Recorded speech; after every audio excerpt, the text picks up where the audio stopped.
अस्सलाम वालेकुम बच्चों, कैसे हो आप लोग? ठीक हो स्टूडेंट? आज के इस वीडियो के अंदर मैं आप लोगों के साथ डिस्कस करने वाला हूँ SN2 रिएक्शन। बेसिकली ये हमारा चैप्टर है 10 सेकेंड ईयर की केमिस्ट्री, जिसका नाम अल्काइल हैलाइड है। और हम लोग अल्काइल हैलाइड के रिएक्शन पढ़ रहे हैं, जिनको हम बोलते हैं न्यूक्लियोफिलिक सब्स्टिट्यूशन रिएक्शन, जिनको सिंपली हम SN रिएक्शन बोलते हैं। SN रिएक्शन की बच्चों दो टाइप्स होती हैं, एक होते हैं SN2 रिएक्शन और एक होते हैं SN1 रिएक्शन। आज की इस वीडियो में मैं आप लोगों के साथ शेयर करने वाला हूं कि SN2 रिएक्शन क्या होते हैं या SN2 मैकेनिज्म क्या होता है। तो मैं आपके साथ तकरीबन कोई 8 से 10 पॉइंट है जो शेयर करूंगा, जिसमें आपको SN2 के बारे में कंप्लीट जानकारी हो जाएगी। तो बच्चों हम लोग स्टार्ट करते हैं अपना फर्स्ट पॉइंट। और आप लोगों ने इस तरीके से हेडिंग बना के इसको लिखना है, पॉइंट्स बना के। और जब भी मेरा वीडियो लेक्चर सुना करो तो अपने साथ एक पेन, पेंसिल और एक कॉपी आप अपने साथ रख लिया करो और साथ साथ लेक्चर नोट करते रहा करो, ताकि बाद में आपको कोई इशू ना हो और आपके अपने नोट्स जो है वो तैयार होने चाहिए। बच्चों हमारा सबसे पहला पॉइंट यह है कि हमारे पास बेसिकली अल्काइल हैलाइड 3 तरह के होते हैं, प्राइमरी, सेकेंडरी, टर्शरी। तो बच्चों आप लोग सबसे पहली जो हेडिंग लगाओगे वो होगी अल्काइल हैलाइड। तो बच्चों आपको सबसे पहले पता होना चाहिए कि जो SN2 मैकेनिज्म है या SN2 रिएक्शंस होते हैं, ये कौन से अल्काइल हैलाइड शो करते हैं, प्राइमरी, सेकेंडरी या टर्शरी। तो बच्चों याद रखना कि जो हमारे पास SN2 मैकेनिज्म होता है ये हमेशा प्राइमरी अल्काइल हैलाइड देते हैं। तो हम सबसे पहला पॉइंट लिखेंगे अल्काइल हैलाइड में कि जो प्राइमरी अल्काइल हैलाइड होते हैं,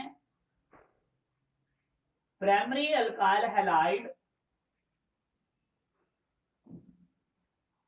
गिव द SN2 मैकेनिज्म।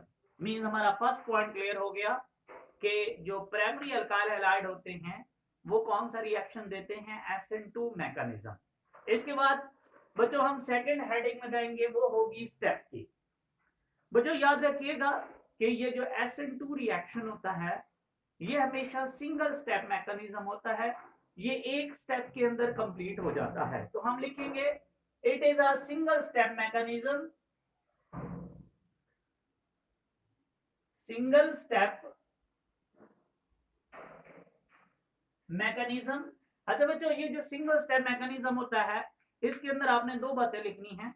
एक ये है कि ये जो सिंगल स्टेप मैकेनिज्म होता है इसी एक ही स्टेप में बॉन्ड की फॉर्मेशन भी हो रही होती है और बॉन्ड की ब्रेकिंग भी हो रही होती है। मैं आपको बना के दिखाऊंगा रिएक्शन में, एग्जांपल में, कि हमारे पास एक बॉन्ड बन रहा होगा और उसी स्टेप के अंदर बॉन्ड की ब्रेकिंग भी हो रही होती है। मींस बेसिकली बच्चों हमारा एक न्यूक्लियोफाइल आता है, वो आके इलेक्ट्रोफाइल पे, अल्काइल हैलाइड पे क्या करता है, अटैक करता है। और अल्काइल हैलाइड के अंदर मौजूद जो कार्बन होती है जिसे हम इलेक्ट्रोफाइल भी बोलते हैं, उसके साथ वो अटैच होकर उसके साथ बॉन्ड बना रहा होता है।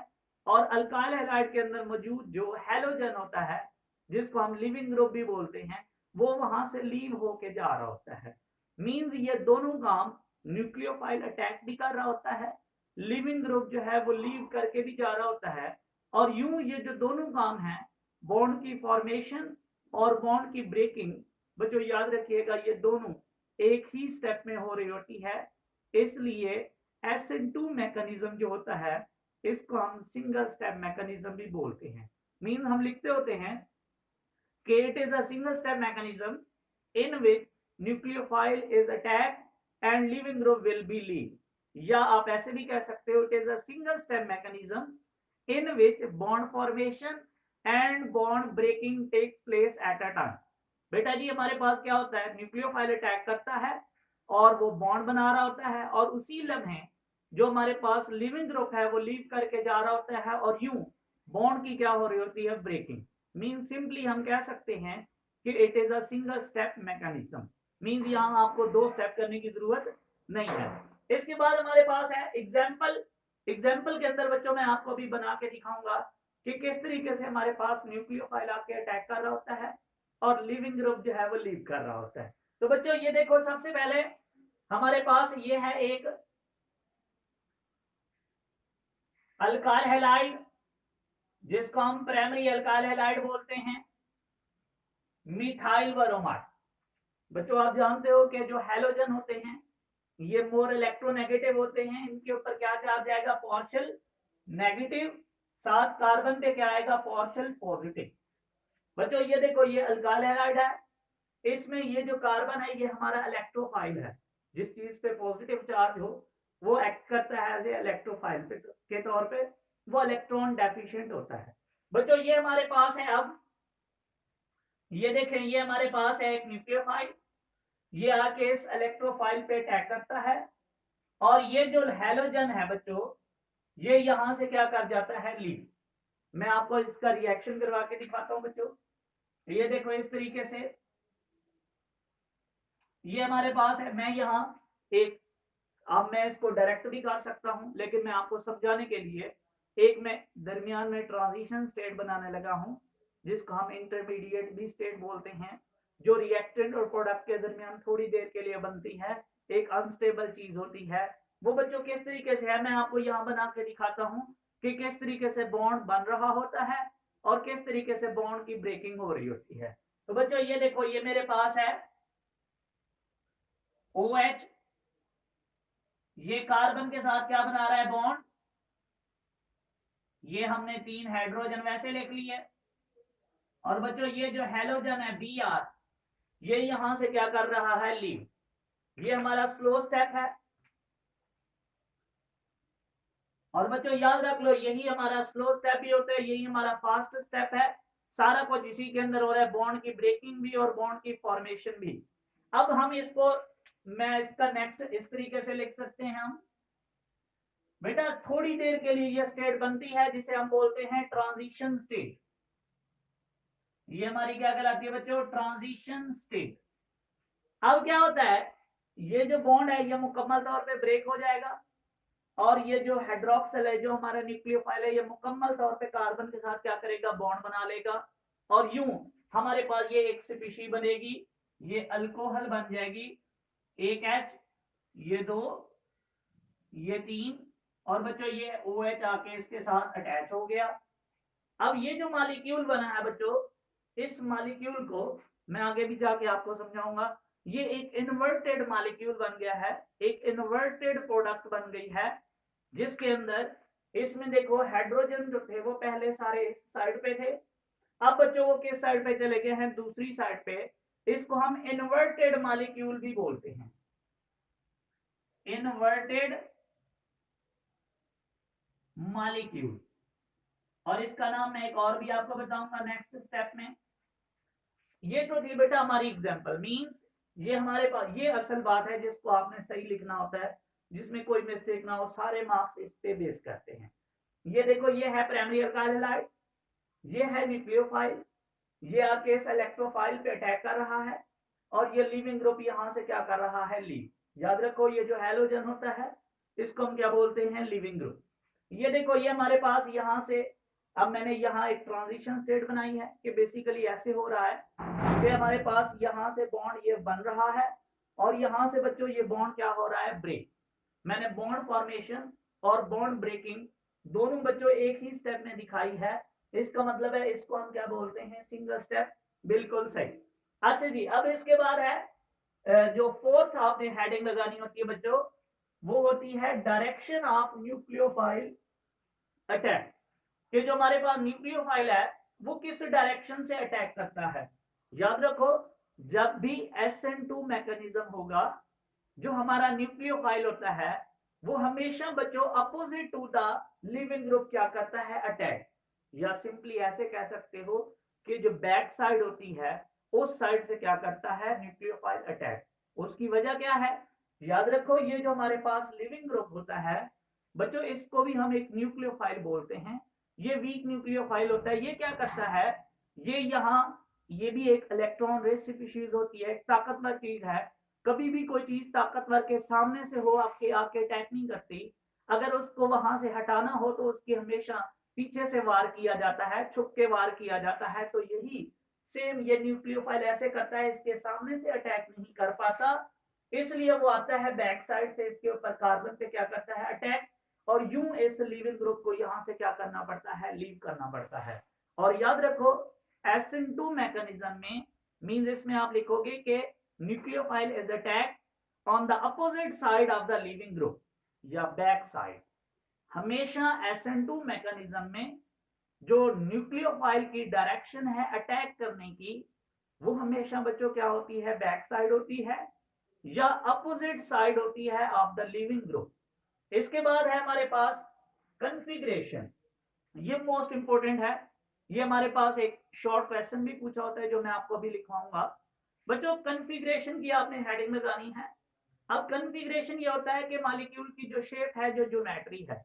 बच्चों ये देखो हमारे पास जब ये न्यूक्लियोफाइल आके इस मॉलिक्यूल पे अटैक करता है तो इसके साथ ये जो ग्रुप लगे हुए हैं ये बिल्कुल चेंज हो जाते हैं, इनवर्ट हो जाते हैं, उल्ट हो जाते हैं।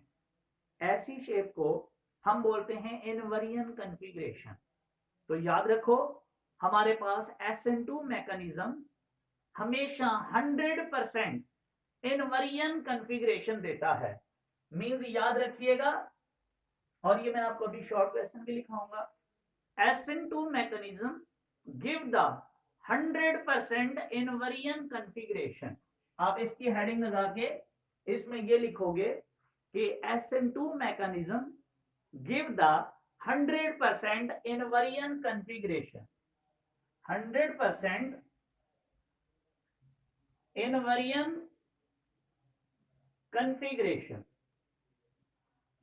आपसे सवाल पूछा जाता है, ये क्वेश्चन लाजमी लिखिएगा, why SN2 mechanism give 100% invariant configuration. बताओ SN2 mechanism क्यों 100% इनवेरिएंट कॉन्फ़िगरेशन देता है। तो बच्चों हम बोलते हैं कि बेसिकली SN2 mechanism में जो न्यूक्लियोफाइल होता है वो हमेशा बैक साइड से अटैक करता है, जिसकी वजह से जो मॉलिक्यूल की ज्योमेट्री होती है वो इन्वर्ट हो जाती है, उल्ट हो जाती है, और हमें जो कॉन्फ़िगरेशन मिलती है उसका नाम क्या होता है, इनवेरिएंट कॉन्फ़िगरेशन। इसलिए SN2 मैकेनिज्म हमेशा 100% क्या देता है, इनवेरिएंट कॉन्फ़िगरेशन। लेकिन जब मैं आपको इसकी दूसरी टाइप पढ़ाऊंगा SN रिएक्शन की, जिसका नाम होगा SN1, याद रखो उसमें आपको जो कॉन्फ़िगरेशन मिलने वाली है वो 100% नहीं होती। तो वहां हम डिस्कस करेंगे कि कौन सी होती है। लेकिन अभी याद रखना SN2 mechanism always give the 100% invariant configuration. और बच्चों एक और बात, यहां इनवेरिएंट कॉन्फ़िगरेशन से रिलेटेड ये मैंने आपको आपकी जो PTB की बुक है उसके अकॉर्डिंग मैंने बता दिया है। ये जो हमारी बुक है इसके अंदर ये एक मिस्टेक है जो मैं आपको एंड पे बताऊंगा कि वो कौन सी मिस्टेक है, लेकिन आपने अभी ऐसे ही याद रखना है, आपको परेशान होने की जरूरत नहीं है। बच्चों इसके बाद है हमारा पॉइंट नेक्स्ट, वो है हाइब्रिडाइजेशन चेंज। बच्चों हमारे इस मॉलिक्यूल में, इस रिएक्शन में हाइब्रिडाइजेशन कैसे चेंज हो रही है वो मैं आपको बताता हूं। याद रखो कार्बन जब भी 4 सिंगल बॉन्ड बना रहा हो तो बच्चों उस कार्बन की जो हाइब्रिडाइजेशन होती है वो हमेशा sp3 होती है। मीन इस मॉलिक्यूल की जो बेटा हाइब्रिडाइजेशन है वो sp3 है, मॉलिक्यूल की जो ज्योमेट्री है वो टेट्राहेड्रल है। अब क्या होता है जब ये इस फॉर्म से इस फॉर्म में आता है तो बच्चों ये देखो आपने इन बॉन्ड्स को काउंट नहीं करना, जो बॉन्ड ब्रेक हो रहे हैं और जो बन रहा है वो तो बना नहीं है और ना ही वो ब्रेक मुकम्मल तौर पे हुआ है, तो इसको हम काउंट नहीं करते। हम लोग बच्चों इसको काउंट करते हैं। ये देखो ये वाली देखें हमारे पास कौन सी शेप बनती है, ट्रायंगुलर। और जब ट्रायंगुलर शेप होती है तो हमारे पास ज्योमेट्री क्या होती है, ट्रायंगुलर। तो हाइब्रिडाइजेशन क्या होती है, sp2। और याद रखो यहाँ कार्बन कितने पूरे बॉन्ड बना रहा है, 3। तो समझ जाओ यहाँ कार्बन की हाइब्रिडाइजेशन क्या हो गई है, sp2। तो हमारे पास जब आप ये हेडिंग लगाओगे हाइब्रिडाइजेशन चेंज की, तो इसमें लिखोगे कि in SN2 mechanism hybridisation is change from sp3 to sp2। बाद में फिर वो sp3 हो जाती है, लेकिन आपने बोलना है कि इसमें हाइब्रिडाइजेशन का जो चेंज होता है वो ये होता है कि मॉलिक्यूल की हाइब्रिडाइजेशन sp3 से चेंज होके किस में जा रही होती है, sp2 में। इसके बाद है हमारे पास रेट लॉ, ये बहुत इंपॉर्टेंट है। रेट लॉ हम बोलते हैं रेट ऑफ रिएक्शन को। बच्चों याद रखिएगा, रेट ऑफ रिएक्शन हमेशा डिपेंड करता है स्लो स्टेप पे। आप लोग फर्स्ट ईयर में पढ़ चुके हो चैप्टर 11 में कि the slow step is called rate determining step. तो बच्चों हमारे पास स्लो स्टेप ये है। अब रेट ऑफ रिएक्शन क्या होता है? According to law of mass action, rate of reaction is directly proportional to the product of the concentration of reactant। कि जो रिएक्टेंट का प्रोडक्ट होता है, मीन जो मल्टीप्लाई हो रहे होते हैं, उन रिएक्टेंट का जो प्रोडक्ट होता है उसके वो क्या होता है? Directly proportional. तो बच्चों हमारे पास यहाँ स्लो स्टेप में रिएक्टेंट दो हैं, एक है अल्काइल हैलाइड और एक है न्यूक्लियोफाइड। तो हम यहाँ लिखेंगे कि भाई जो रेट है ऑफ रिएक्शन का वो डायरेक्टली प्रोपोर्शनल है concentration of alkyl halide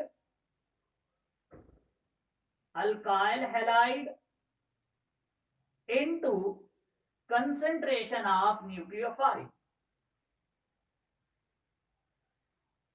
means rate of reaction is SN2 mechanism is directly proportional to the concentration of alkyl halide and concentration of nucleophile। Mean in दोनों पे depend कर रहा है। इसके बाद है जी हमारे पास ऑर्डर ऑफ रिएक्शन।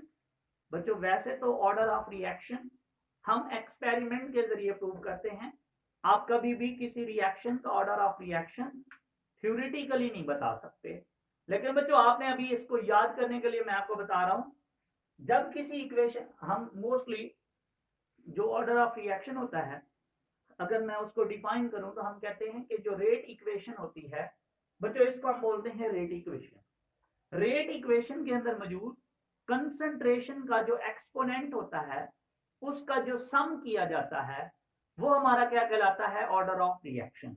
बच्चों ये देखो इसके ऊपर कुछ नहीं है तो 1 होगा, ये हमारे पास है 1, इसके ऊपर भी क्या होगा? 1। हमने इन दोनों के एक्सपोनेंट को, पावर को सम करना है, जो रिजल्ट है वो हमारा क्या कहलाएगा? Order of reaction. तो बेटा 1 + 1 क्या होता है? 2। तो याद रखो SN2 mechanism give the second order reaction. इसके बाद है मॉलिक्यूलरिटी। बच्चों याद रख लो एक बात, मॉलिक्यूलरिटी का मतलब होता है कि the number of molecules taking part in a chemical reaction is called molecularity। कि कितने मॉलिक्यूल्स हैं जो आपके रिएक्शन में हिस्सा ले रहे हैं। तो बच्चों हमारे रिएक्शन में 2 मॉलिक्यूल्स हैं, एक का नाम है अल्काइल हैलाइड और एक का नाम है न्यूक्लियोफाइड। इसका मतलब है हमारा जो रिएक्शन है इसको 2 वाले को हम बोलते हैं बाई मॉलिक्यूलर रिएक्शन।